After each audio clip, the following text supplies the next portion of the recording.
So this is heading up now to the Royal Mile and the Assembly Room, Studio 4, which is quite a distance.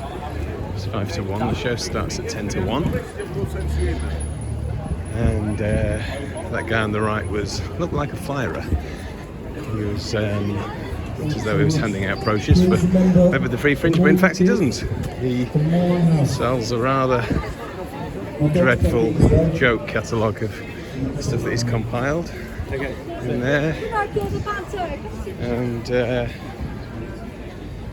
bought it last year. That was a bit of a mistake. Asked him for a Free Fringe brochure this year and realised my mistake. Ended up stuck in a conversation with him for a while. It's fairly grim.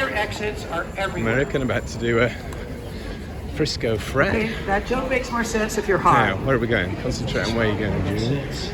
Okay, so let's do this. I'm gonna light this So we're going to go up here, and oops, here come the cops.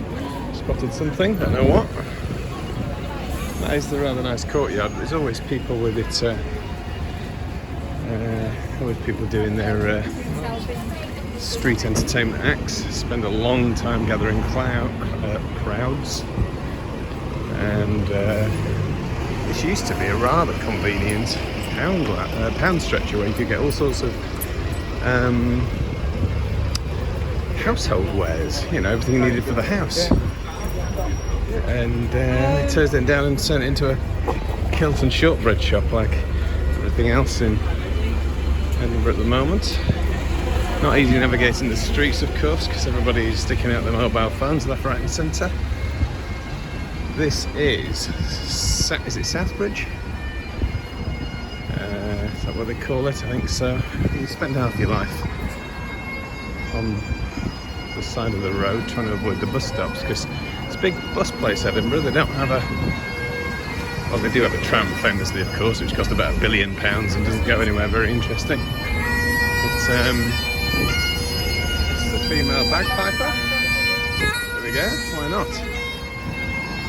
Why not? And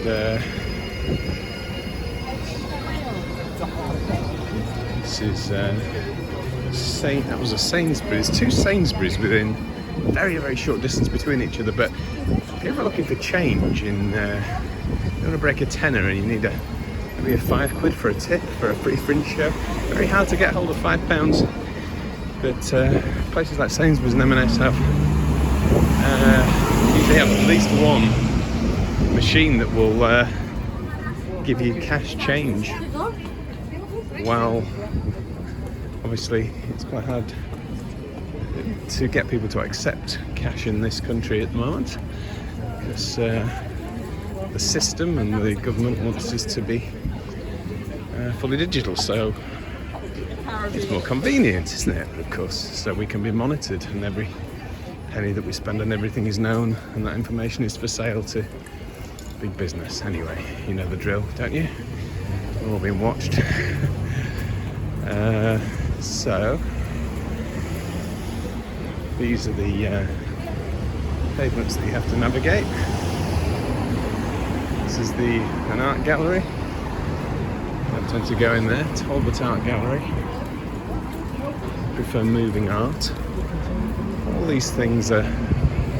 Most of these bars up here turn into venues for the Free Fringe, and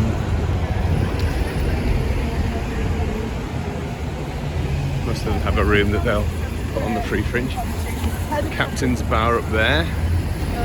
Only really went in there on a brilliant show, one of the best I ever saw in Edinburgh, by a group called Look Right, Look Left. It was called You Once Said Yes. It was an immersive walk around town meeting about a dozen characters, have a dozen little one-on-one interactions, very beautifully put together. They repeated it the following year, and then they did something similar in London, went down to London to do a similar sort of format. Just brilliant, absolutely brilliantly done. Felt very special, and I don't think they've done anything like it recently, and I don't think anybody else has either. I always look for immersive stuff, but this is the Festival Theatre. That's not Fringe, that's the That's the proper stuff. I've only been in there once. Went to see Stephen Fry talk about his book series on heroes and myths. And he had, I think he was doing two identical shows. Oh no, sorry, two shows based around the two books, or maybe three different shows based around three different books. Knowing him, he is somewhat prolific. Did a very entertaining 2 hours. Because if you're Stephen Fry, you can just print money, can't you? Turn up anywhere, somebody will give you 50k. It's just amazing. But when you've written the lyrics to Me and My Girl, the musical, you obviously never have to dream about working again. But he is a genius, so fair enough. It's quite a famous little kebab shop. So famous. It's well thought of. Oops, sorry, I'm not very good on my gimbal here, so I'm giving you all sorts of shady angles. Watch out for the driver here. Very strange. Might start reversing in a second. Never know. So we're heading up to George West Studios. We've got, it's 2 minutes past 1. It gives us 5 minutes to find which studio it is. That should be fine. We should have at least 3 minutes to spare. And of course, being George West Studios, it's best that we're at the back of the queue because they are quite compact. Hey, well, look, you can cross the road. That saves us a minute. And they're quite compact, and the views aren't very good unless you're actually back in the studio. So I recommend being at the back of the queue, and if the back of the queue joins behind you, keep joining the back. Feign injury, pretend to fall over, and heroically ask the rest of the queue to go ahead of you, waving away all offers of assistance. Very much like Scott of the Antarctic. Anybody remember him? Quite a character. He was a big theatre fan, Scott. Huge. This is the courtyard. It's all closed up. They turn it into a nice little drinking garden behind there. Should you want to pay any of the prices they're asking for a pint of beer, you get heavily flagged down this corner. This is quite aggressive, the assembly rooms. This is the Gilded Balloon box office. Sorry, I'm doing them a disservice. They will probably sell you a seat, but they won't sell you a ticket at face value. No. You might think you can buy a £15 ticket for £15. Maybe you've even brought £15 with you to buy that ticket. You will not be sold that ticket. You won't be sold it because they want to extract a fee from you for buying it. That happens whether you're online, whether you're paying digitally, whether you're paying cash, whether you go to the venue or whether you don't. So the days of going to the venue to avoid ticket prices have been stopped. They add fees on it, so ticket prices are all a lie, I'm afraid, because they will not allow you admission for the number of pounds that they have selected for a price. So can anybody explain why that isn't illegal?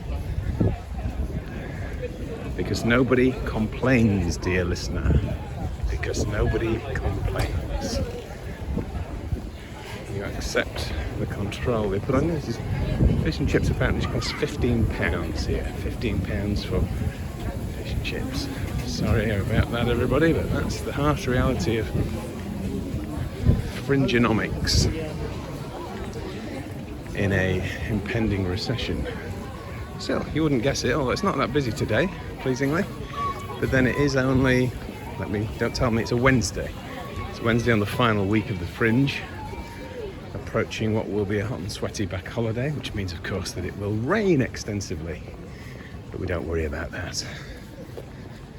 So we've made it. Have we made it? 5 minutes to spare, but we've got to find the studio. And I think I said 4. Studio 4? This looks like Studio 4, doesn't it, boys and girls? So 1 and 2 is to the left. 3 is to the left. 4 and 5 is down here. Underground Studio Bar, George Aitman Theatre, or saw Frank Skinner a while back, the Box, the Crate and the Cubicle. That's all the venues at Assembly. So we'll give that a go and see if they are down here. Wish me luck.